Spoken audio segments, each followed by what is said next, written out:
Hey folks, we're back here. We're back.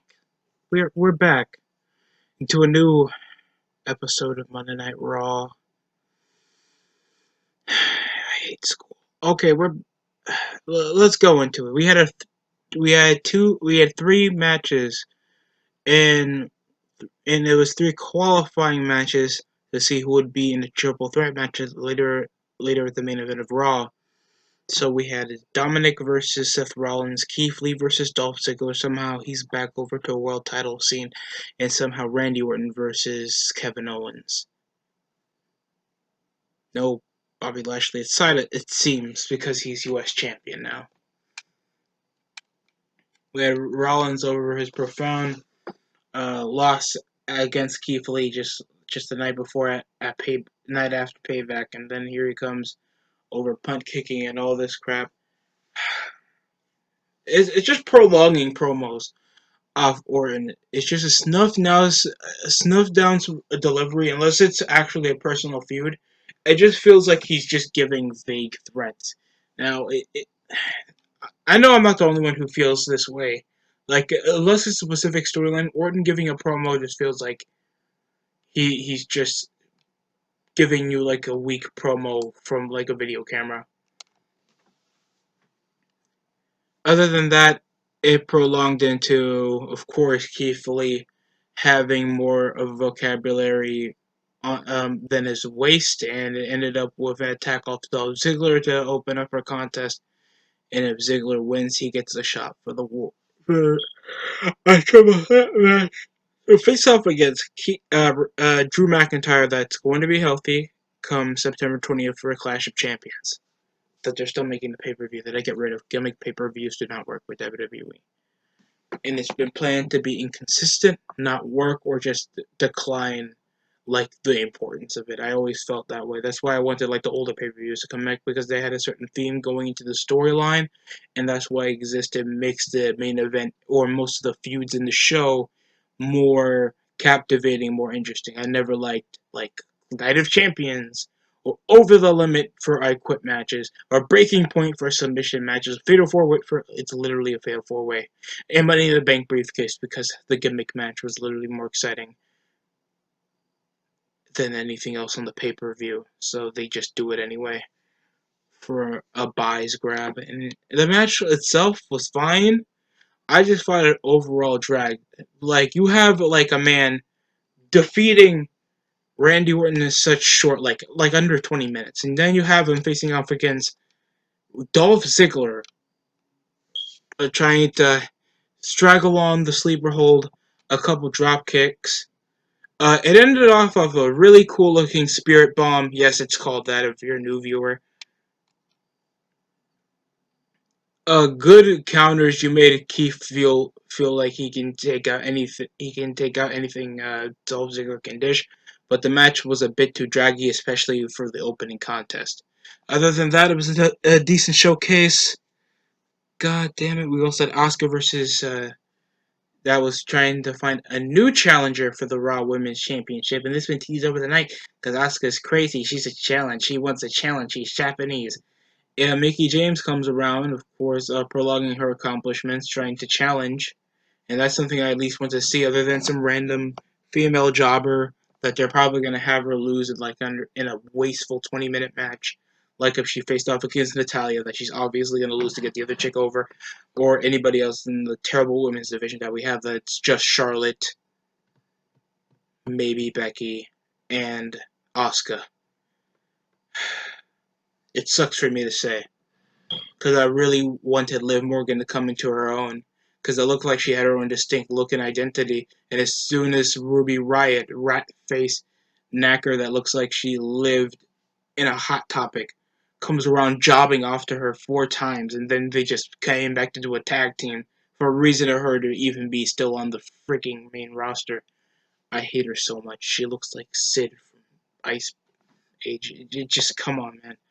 Asuka came out off the trash talking. A couple arguments ensued with Lana and Natalia that looked like she took a vacuum to the lips. Uh, the match ended after she tried to do try to phase out the DDT. She couldn't get through the her kick. Lana loses, and they even tried to bring up some semblance of this match should have ended in like under 2 minutes. Over the housewife that's barely able to pull up a decent wrestling match, so they just brought this up for no reason. Even though Natalia already beat her in a countout in her return match. I'm still angry about that. This match was so boring. Other to bring some semblance of a veteran that's also a huge fan favorite in the business, a lot of Mickey James facing off against Asuka. I'm excited for this, but I wish they were actually doing some storylines, even though that Mickey James is already in an ongoing feud with Natalia and Lana, even though they're just there because they're both blonde and both irrelevant. Next up, we had Randy Orton against Kevin Owens, and they tried to do the cringeful tactic. They had still like, you can buy eye patches, right? It's like he tore a piece of the shirt and he used it as a makeshift eye patch, even though you're in a billion-dollar corporation that can easily get that patched up to look like a slim eye patch, so you can look a bit cooler with your bald fade, you rat faced. Oh my god, look like an edgelord, just incredible. Come on. Aleister Black came with a black mask, kicking the shit out of uh, Kevin Owens until he tossed him back into the ring. Kevin Owens still wanted to fight. It ended up with Kevin still winning the match to begin, even though the refs knowing that he's in no good condition to continue fighting. Of course, it's because Kevin Owens is a fighter, even though he has a resume of being a coward, piece of shit douchebag that even frog splashes his own boss. He gets automatically RKO'd after, showing that he was super weak. So Orton had an easy way out because somehow Aleister Black now turned heel. Yay. This show. Come on, man. I'm trying, folks. We, of course, had The Lounge for, of course. Oh, plus we had a segment involving. Sorry, I wanted to get this out of the way. We had a segment involving Nia Jax defending uh, a segment with Asuka with Shayna Baszler. I was like, get away from her. You guys been feuding and costing each other matches for the last several weeks, and this took very little glimpse of any respect from each other. I don't give a shit. I don't care about Nia. I don't give a shit about what Shayna does. I just want football to come back so I have something else to talk about, man. Because basketball, it's been giving me a major migraine. And we had, of course, the MVP lounge. And as soon as they were going over their win at Payback, and of course the post-match assault by, uh, of course, Apollo came with Cedric trying to talk to the Hurt Business until Viking Raiders that are just there because they're baby faces, even though they're Vikings for some reason, because they wear war paint. Even though they're called the War Raiders, oh my god, my head's about to hurt, man. But that's the least of my problems. That's what they're creative. That's what they do. It's gay, but it's at least from their idea, even though it's stupid. And they just have Ivar doing all this crap. It ended up in a 6-man tag. Uh, just short story. It ended up a makeshift roll up of Cedric, so they still have MVP looking weak. Over to just take most of the beat down and make Shelton and Bobby Lashley seem more legit.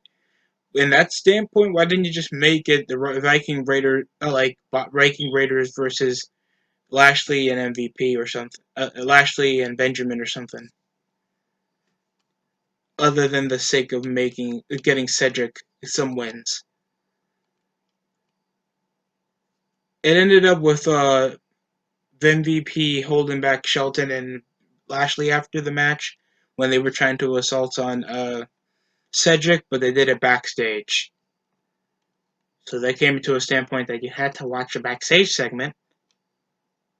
We also had Ivar getting kissed by this white chick that Angel Garza is usually with, even though he's going nowhere with her. It's obvious that she has a thing for Ivar. And this thing trying to make him the fat dude that somehow gets the ladies. And Eric is just ugly, just completely just Like, there's no constant charisma that comes into this other than trying to make like anything just feel like comedic relief without them showing any splendor of character. Like, we can know John Cena can be funny, but can be serious at his own pace, and it compels him to have a personality and make him. And at times when it's time to get serious, he'll be intense. That's a top guy. That's a guy that you want on TV. That's what kids want to be. Charismatic, look strong, look good, and always win. Not Ivar with his big titties hanging out, but somehow, uh, for 2 matches straight, uh, somehow it'll because freaking Keith Lee reminds everybody of Monty Brown plus Mark Henry. You just don't even let him take off his shirt, even though you've been totally fine with this when NXT been on TV for like months, like over a year now. So that makes zero sense to me. They ended up with a match with Apollo against Shelton Benjamin on Raw Underground. Next up, we had the Iconics versus the Riot Squad, and it's like I don't care what happened on Kickoff, to be honest. I like these women. I really do. I want Liv to have an independence career. I want the Iconics to at least have a few like of those stupid uh, tag belts around their belt. Like let them win like 5 or something fast, and give like Billy Kay and Peyton Royce some singles runs. And they're not that established that much as a high octane group, but just know that they're like a more watchable late cools. So the Iconics disband. They were interviewed over most of the stuff, complaining. It looked a bit heartfelt because if you guys watch NXT or something, these guys probably known each other for a really long time. So rough to see the team disband, but we have more friendship because they're baby faces. I hate the Right Squad. I want them to disband quickly. Next up, we had Rollins versus Dominic, 1-on-1 to see who will be in the triple threat match after Keith Lee beat Ziggler and Orton beat Kevin. We had Rollins against Dominic Mysterio. That's immediately skyrocketed into the main event scene because nepotism rules over anything else in pro wrestling. It's a major fact, and if you don't know it, you haven't been watching wrestling for that long. So we had Dominic Mysterio against Seth Rollins, and I have to say, Dominic held his own. He had some highlights. Big Hurricane Rana's, decent head scissors when it came to moving out of anything, even a attempted buckle band, even though the move's banned, thanks Nia. And Rollins could have banned that himself. I mean, he retired a legend. Nia just tried to kill an Asian. And both are bad. Uh, the match the match was as bearable as you got it, and it ended up with a shot off a curb stomp. This even came off of the disrespect of Murphy that was just in the tag match that failed off an Enziguri spot that kind of costed them the match, so it made sense. Murphy got a slap in the head and tossed out. Then Dominic came out of nowhere acting like a dick, pouring salt into the wound and immediately attacking him afterwards. How about that? 13 stitches on my left knee. Okay, that had nothing to do with it. That had nothing to do with it. But still, though, uh, really good match, especially into Dominic being a newbie, and if he's already being carried off like this, where he can show like a selective amount of moves, but he'll still lose to guys above his level. That's decent enough, but in my opinion, just put him up in I don't know Lucha Libre or something, or at least somewhere where he can hold his own. Like I think NXT is the best spot for him. Please do not think NXT is a third brand. If you are, you're just an overbearing smark that take wrestling way too seriously. NXT was built for a reason, not to make an impromptu ECW return for third brands. Because obviously, you obviously 16, like 600,000 is obviously third brand numbers that you would obviously want to compete with SmackDown and Raw. Next up, we had the Street Profits in a tornado tag team match against Andrade and Garza. They're still feuding. They tried so much to be the hype over the fact of how bad the person is. They even had a chart. They think they're. It's like you. It's like they have the enthusiasm and they have the animated personality. I just feel no into it. There's no relatability, and there's no sense of humanism other to the factoid of this fat Angelo Dawkins just screaming "fam" and just saying they want the smoke and any sort of energy. And Jesus Christ, I'm just lucky. I just be lucky Montez Ford has the athletic gift that he has, because he would just be in another dumbass sitcom with the source of ability that he has. He doesn't captivate me, and if you're not captivating a younger audience, and obviously your thing is red cups and bullshit because they're parties and they look like they're from the hood. It just looks dumb. They obviously had Garza Andrade and this white chick. She even had her own chair. She wasn't even near the commentary table because I guess social distancing. I don't care. The match ended as short as possible after some decent hot tags for Retribution to still attack the mid card. What part of this is sending a message? Other than Adam Pearce taking now, probably I should get more security guards. Or hell, maybe I should just go up to the boss other than making a dumbass contract signing revolving around most of the night, even though the Retribution attacks in both shows. So, just in any semblance to actually make a major invading faction make the major impact, don't make your contract signing revolve around the show more than your goddamn major faction beating up your employees. Not a good look. And it makes no sense. Raw Underground, we had Marina Sarfer and Jessamine Duke. Jesus freaking Christ, they sound like undercard UFC female fighters.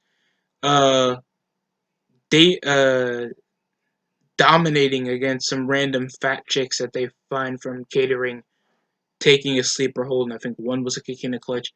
Uh, sure. Schaefer came around wearing some dumbass like parachute. She was wearing some kind of spring dress in like August, coming around trying to do roundhouse kicks and feel like this is real fighting. This makes them badass.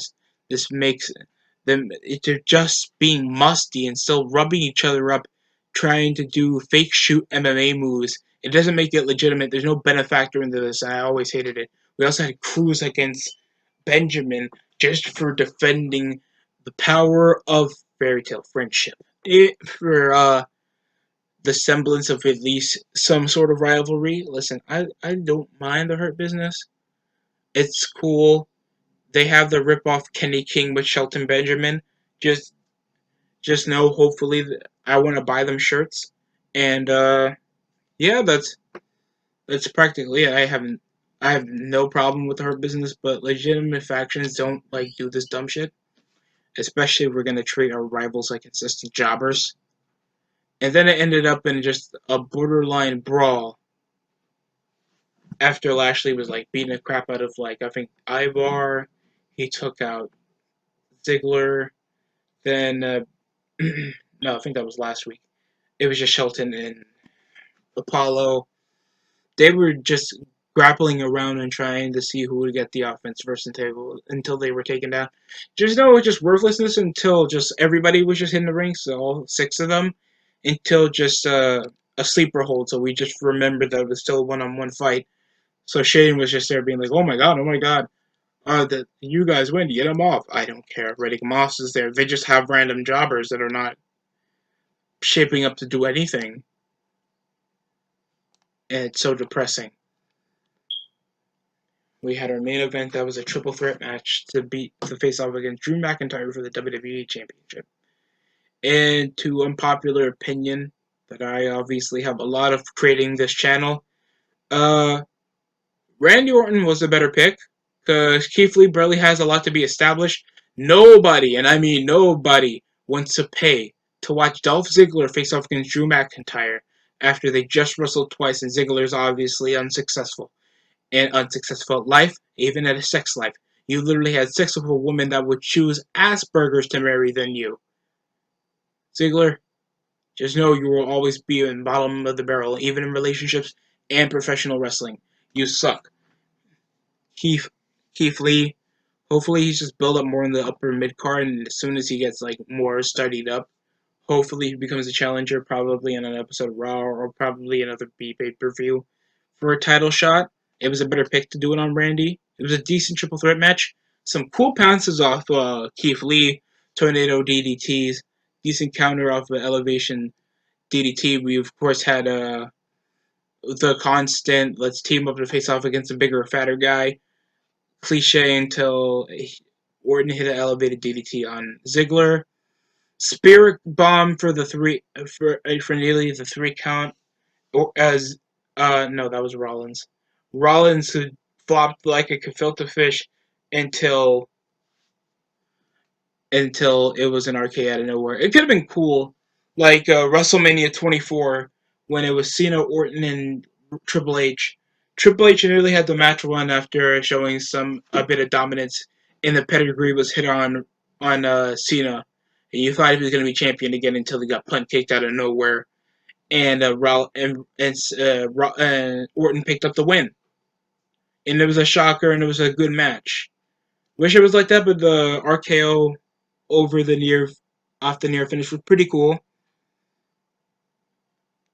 Keith Lee treating the two top guys like ragdolls, showing how powerful he can be.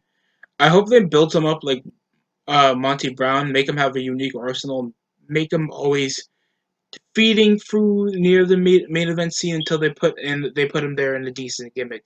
Right now, I think it'd be better off if we just give it to Randy Orton to be world champion, just to play it safe and get some guys to get over, and Orton can still go over the standpoint.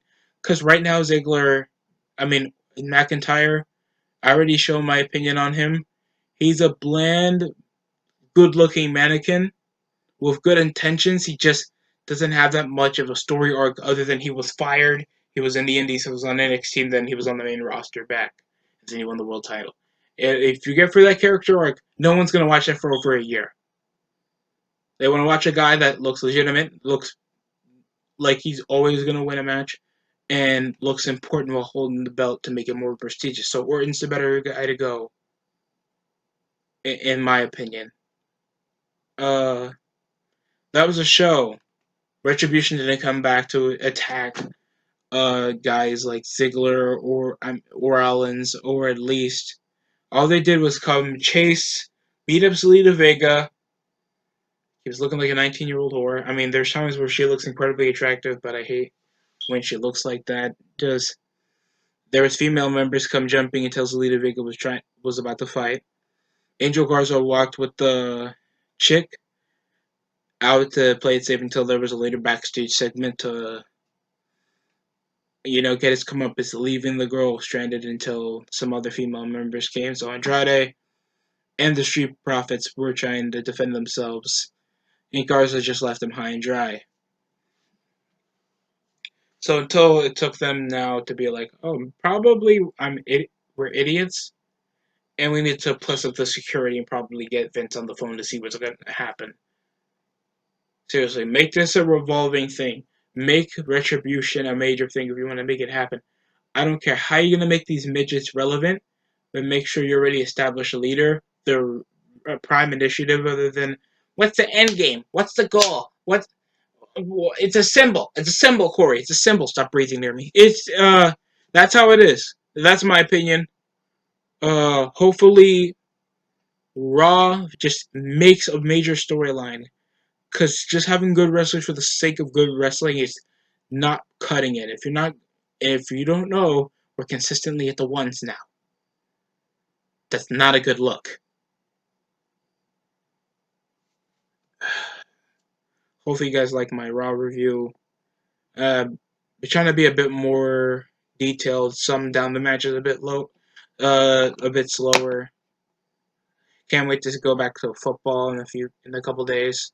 So I'll sum it up on that. I'll obviously get my Madden 21 rant out the way. There's a lot of stuff I want to do over the sake of the fall, because the summer has been such a disappointment to me, and obviously to a certain amount of people that had a lot of plans over the summer. But that's tough luck. Life does a lot to us. That's it coming from me. Thanks for watching, everybody.